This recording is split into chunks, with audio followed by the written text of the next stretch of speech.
Gracias, Gustavo. Aprecio la presencia de la señora vicepresidenta de la mesa directiva, la diputada Glorimelda Félix, y de compañeras y compañeros de diversas fracciones parlamentarias. Esto acredita el interés de esta legislatura por temas de tanta actualidad. El Pacto por México representa el triunfo de la política.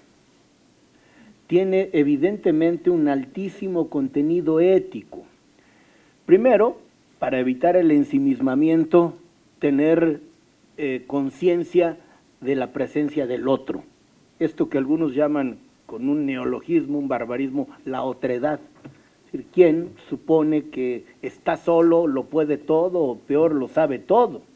Entonces, asumir que hay otros, y que esos otros muy probablemente tienen tanta o más razón que la propia. Por ello, asumir la existencia del otro, respetarlo, tener capacidad de escucharlo, construir un espacio de neutralidad partidaria que haga que los eventuales concertadores se ubiquen por encima de coyunturas o se aten a dogmas de partido, entrar en la fase de la colaboración y finalmente de la concreción. Esa es la política sobre la que seguramente estas y muchas más cosas se han dicho.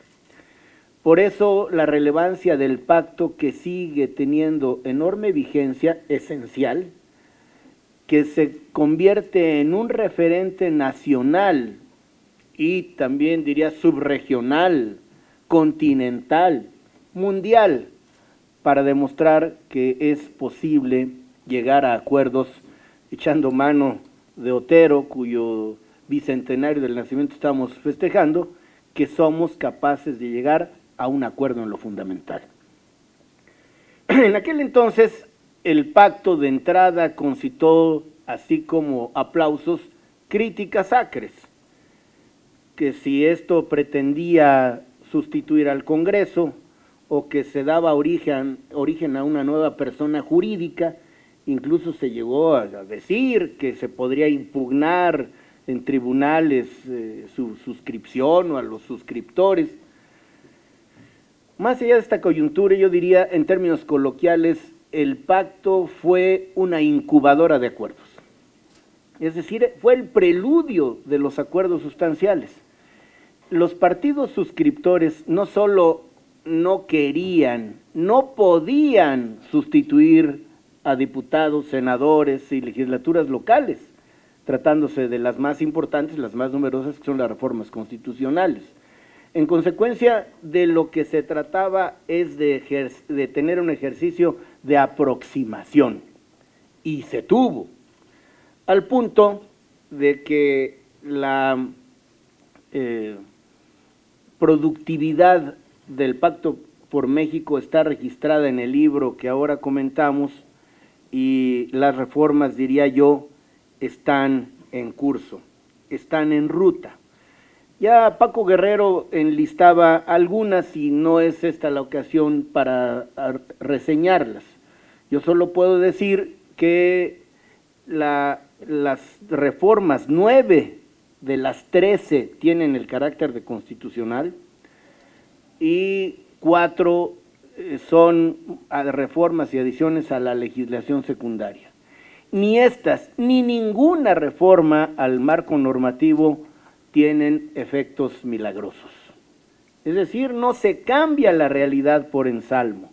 Lo que se hace es entregarle a las autoridades competentes, a la comunidad, instrumentos más eficaces. No hay ley perfecta, estas no lo son. Y también una ley, déjenme llegar un poco al argumento de reducción al absurdo, cualquier norma jurídica al entrar en vigor inicia su obsolescencia. Es decir, hoy algunos podrían decir es que esto y aquello hay que volverlo a ajustar, seguramente.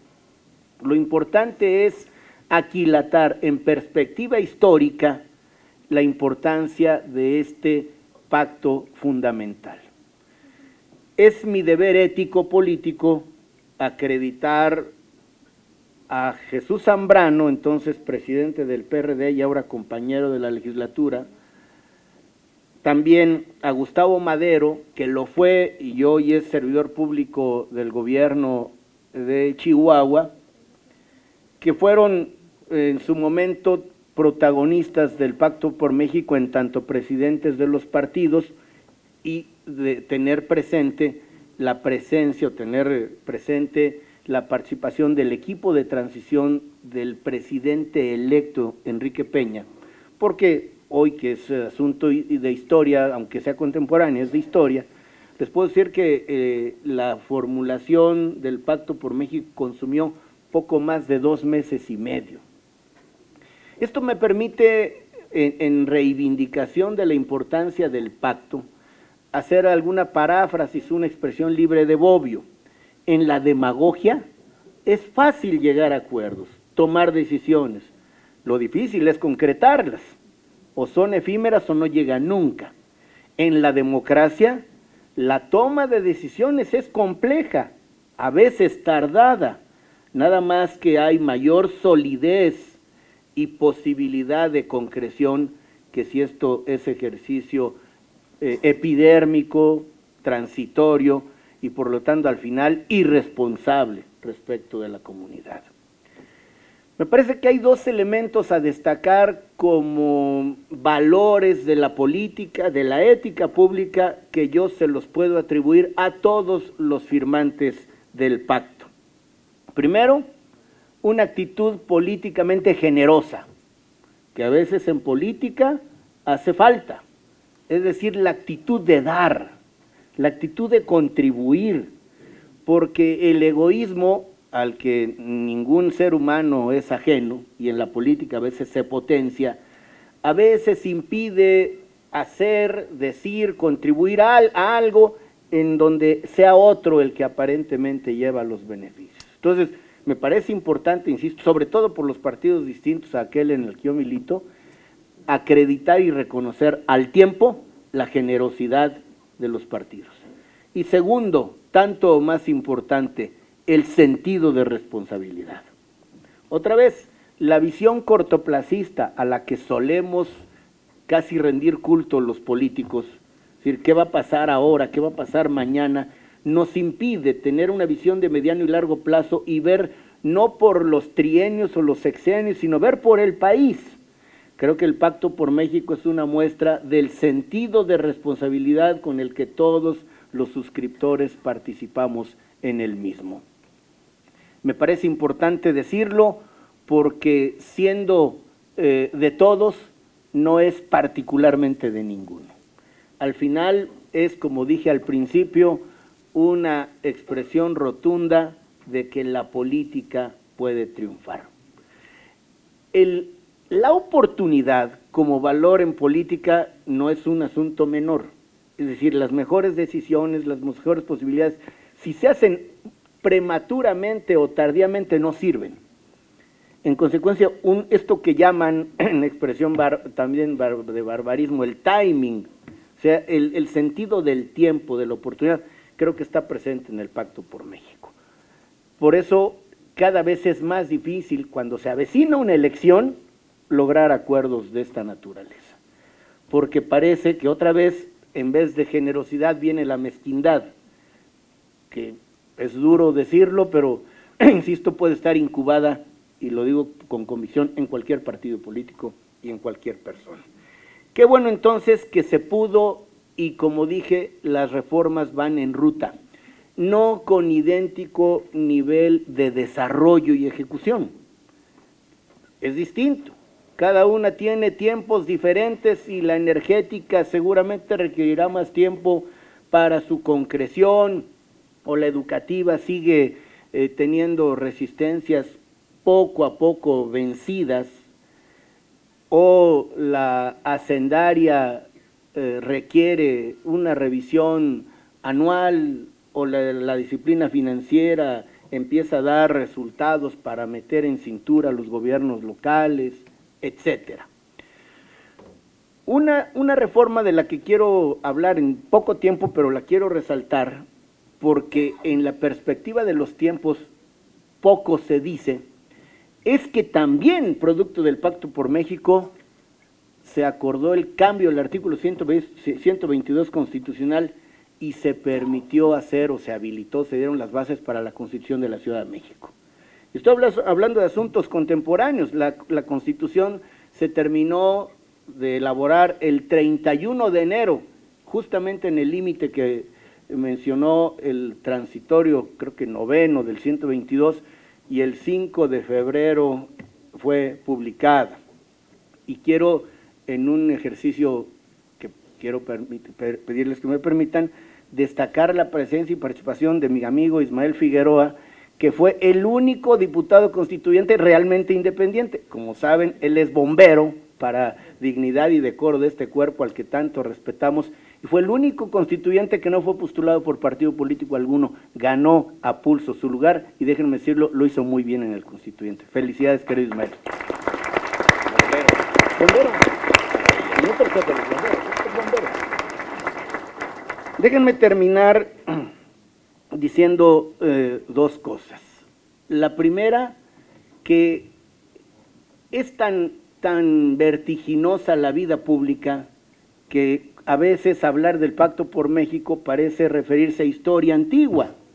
Es historia contemporánea, y me parece por ello de enorme oportunidad el hecho de que Juan Carlos Amador y Paco Guerrero hayan formulado este libro, porque registran lo que ocurrió hace muy poco tiempo y destacan las ventajas, el éxito, que insisto es de todos, porque esto es algo que nos debe acuciar a enfrentar los retos del presente con optimismo fundado. Es decir, no es un sueño suponer que es posible llegar a acuerdos. Lo hemos logrado, y ahora déjenme hacer alguna acreditación. La Constitución, cuyo centenario de vigencia estamos prácticamente festejando, ha tenido 701 reformas, 701. Y yo soy de quienes dicen que enhorabuena por las reformas y adiciones, porque si no las hubiéramos tenido, bueno, no habría la protección de los derechos humanos y su garantía, no habría instituciones como el entonces CIFE y ahora INE, la Comisión de Derechos Humanos, el Banco de México y tantos organismos constitucionales autónomos que han horizontalizado el ejercicio del poder. No tendríamos la fuerza, con todo y sus dificultades que tienen los municipios y los estados, porque el México de aquel tiempo que se consignó en la Constitución del 7 no es el México de hoy. Entonces, enhorabuena por las reformas y adiciones, pero ahí va la acreditación de la fuerza y la amplitud de miras que da el pluralismo. De 700 reformas, 316, es decir, casi la mitad, han ocurrido en los últimos 20 años. Este no es un dato menor. La Cámara de Diputados tiene una integración totalmente plural a partir de hace 20 años. O sea, en 1997 fue la primera vez que se integró una Cámara donde ningún partido tiene la mayoría simple, o sea, 250 más 1, menos la calificada que obliga a la que se requiere para reformar la Constitución. Y ahí les va el dato entonces.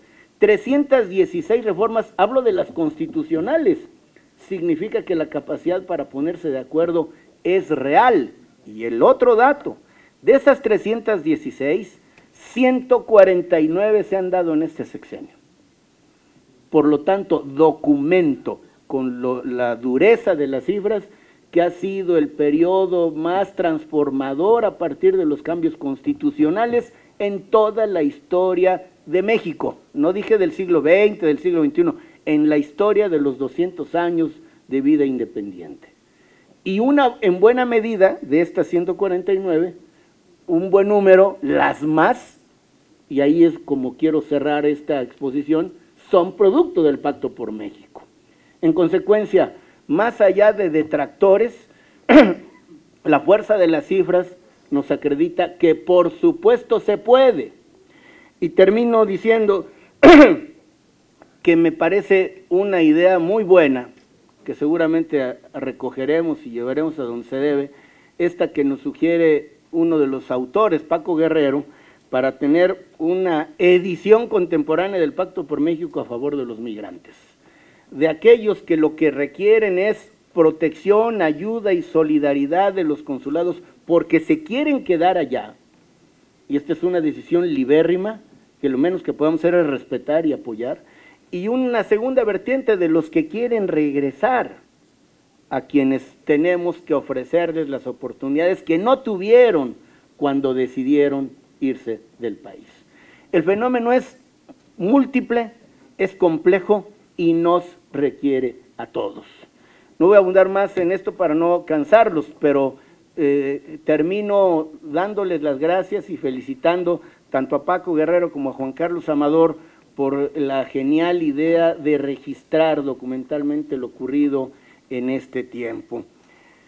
Juan Carlos Amador es tan versátil como versado en los asuntos que ocurren en la Cámara de Diputados, en el Poder Legislativo, y ahora ha prestado su solidez formativa, profesional, para hacer este gran trabajo.